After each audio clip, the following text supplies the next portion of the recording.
Hey guys, it's Aiden from Gamers Class. Today I'm going to be doing a video on team fighting for carry players.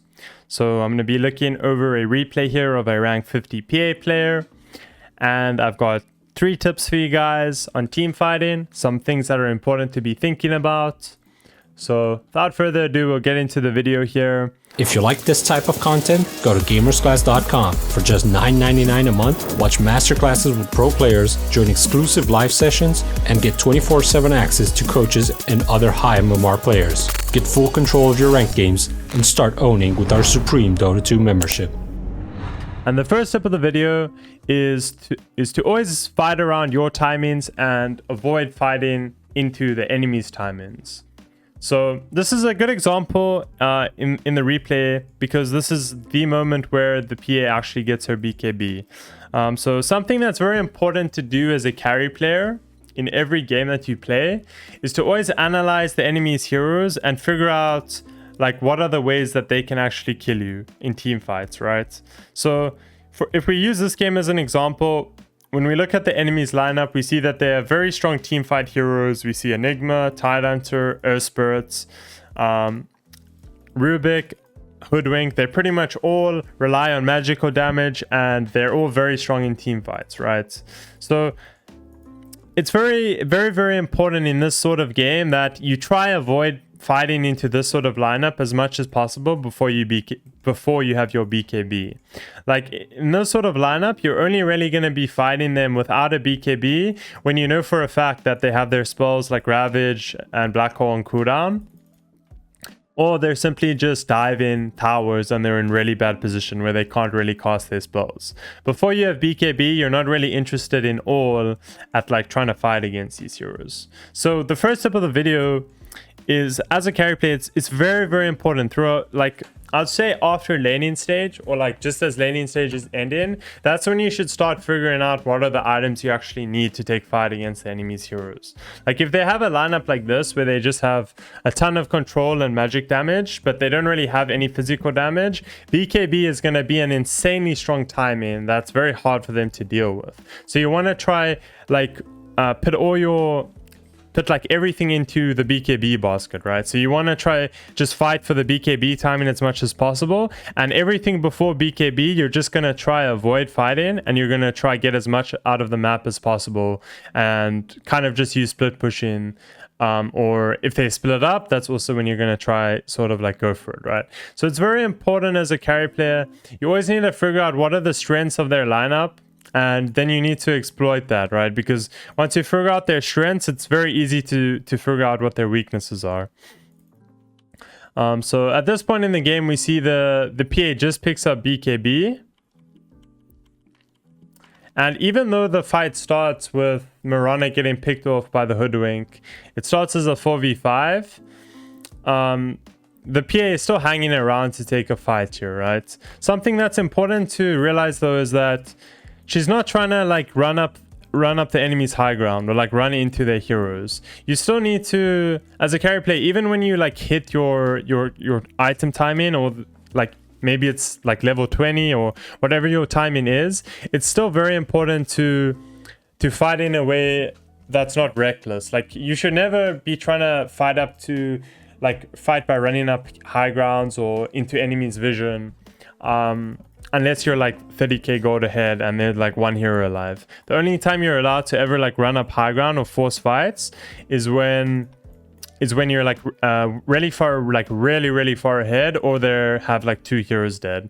Like something that's important in this scenario is that even though it's 4v5, the PA doesn't back off. She's just hovering and she's waiting for the enemy to make a mistake. And in this situation, the Earth Spirit makes a bad initiation. He's trying to fight up into their high ground, and the PA immediately strikes, pops BKB. And we can see here they just don't have the damage to deal with her without BKB. Enigma gets controlled up. And then we notice that now the BKB is running out. Sure, they've used a bunch of spells, but the Earth Spirit's bought back. Void Spirit's used a lot of his spells. The Lycan's spells are running out as well. So again, even though you have your timing, if the fight is like like you're gonna, if you're fighting against heroes that you rely on BKB a lot, you need to like play around your BKB as much as possible, right? So you start the fight, you get a double kill with the BKB, and then it's perfectly logical to just disengage from the fight and back off. So we can see in this situation, still hovering around looking for opportunities, but there aren't really any. So at this point, we just back off, we continue farming.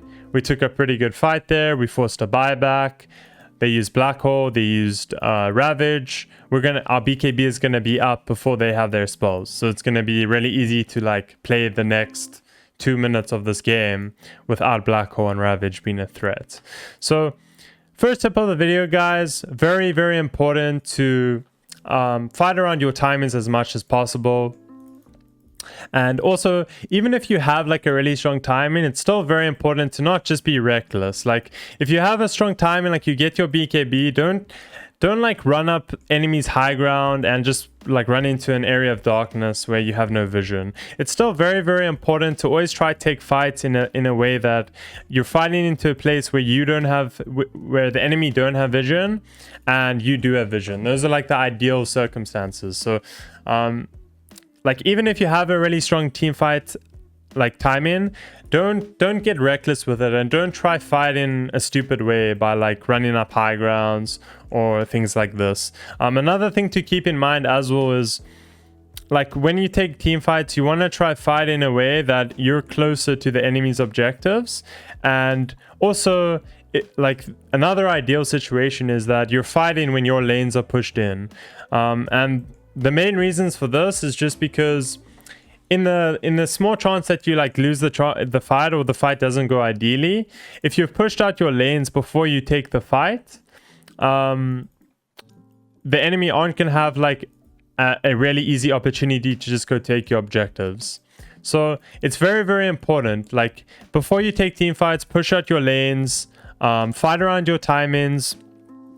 And even if you have really strong timings, don't fight into an area where you don't have vision. Like try fight in an area where you know the enemy can't have vision. For example, here they're fighting around this area because the Bane recently came here with Sentry Wards. He warded this area, made sure there's no like ward that's gonna mess them up in the fight.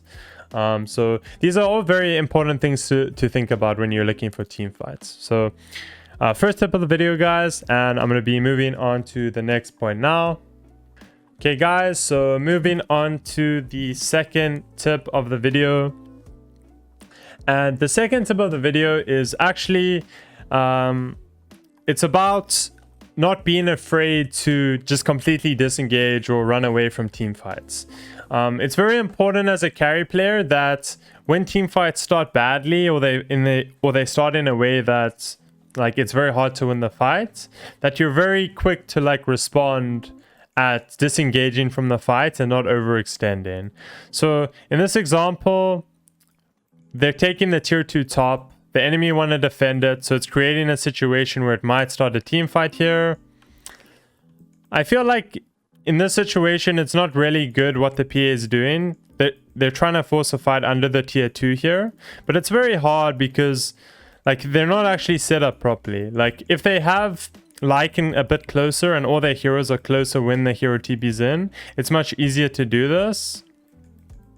But the way this fight starts is you're forced to pop your BKB like way too early, and when you have to pop your BKB like really early against 5 heroes that all do magic damage and that can control you, it's going to be really hard to take the fight. So I feel like this fight starts off with a mistake. They try to take a fight that's too hard. The PA player should just back off here immediately. But something that's good to see is that as soon as she like makes the decision to try to take the fight, she realizes it's a bad fight and she doesn't try overextend. So they see the fight starts badly, the Void Spirit dies, but they make sure that they escape. They don't overextend too much. The Mirana is hanging around a little bit too much, but again, like it's very, very important as a carry player. If a fight is starting badly with like Void Spirit dying or any hero dying pretty much, and you, like, let's say you pop your BKB badly and you rely on your BKB a lot, you can't be afraid, or you can't like hesitate on just getting out of the fight, because if the PA hangs around here too much, like extra 1 or 2 seconds, she just dies, and then the game is in a really, really hard spot. So again, this is a very, very important thing to always look out for as carry players. Don't overextend in team fights.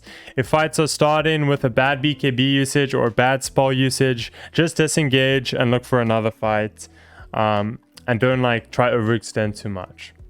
So third tip of the video, guys, always try to identify who are the heroes that give the most control in team fights, or who are the heroes that threaten you most in team fights. So again, this is a lot of the time it's going to be heroes like Enigma, it's going to be heroes like Lion or Shaman, these sort of heroes that you just want gone as soon as possible so that they can't cast their spells. And then you need to try itemize in a way that makes it easier to kill these sort of heroes as fast as possible. So going to look at one of the fights here. This is a good example where the PA isn't overextending. We see that the PA's BKB is still on cooldown, but she's always using all her spells to make sure this Enigma can't blink and can't like get a black hole off. And also why I mentioned that this is a really bad fight taken from the Dire is because they're fighting into a creep wave, and all of the enemy core heroes like Void Spirit and Lycan and Phantom Assassin are all in fog, so the enemy can't see any of the enemy core heroes, but all of Radiant's core heroes can see all of their heroes because they're literally playing under a creep wave, right? So one of the first tips would be, do not fight under vision like this. Do not fight under the enemy's creep wave, because that's bad. They're going to be able to see you, and then they can just stop you from getting any initiations. And we can see here the fight goes perfectly. The PA doesn't overextend at all. She controls the Enigma enough so that he cannot blink and get a black hole off, and the Enigma gets controlled up by Bane. And at this point, once the Enigma is dead, there's like no way that they can take the fight anymore. There's just no way to control the PA. The PA just cleans up, and this is pretty much the end of the game at this point as well. So it's very, very important every game as a carry player. You always need to figure out who are the heroes that control you, who are the heroes that threaten you, and those are going to be your targets.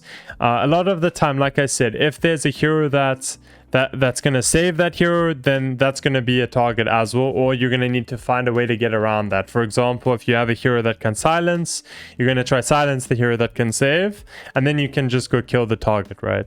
So again, you always need to figure out what are the heroes that control the most, and then you need to try buy items that are going to help you kill those heroes. You need to itemize in a way as the game continues to deal with those heroes in the team fights. A lot of the time this is going to be your job as a carry player in team fights. Like I said, there will be different scenarios for different heroes, which you'll figure out as you play heroes. But again, you just need to like think about it logically. Like, what does your hero do?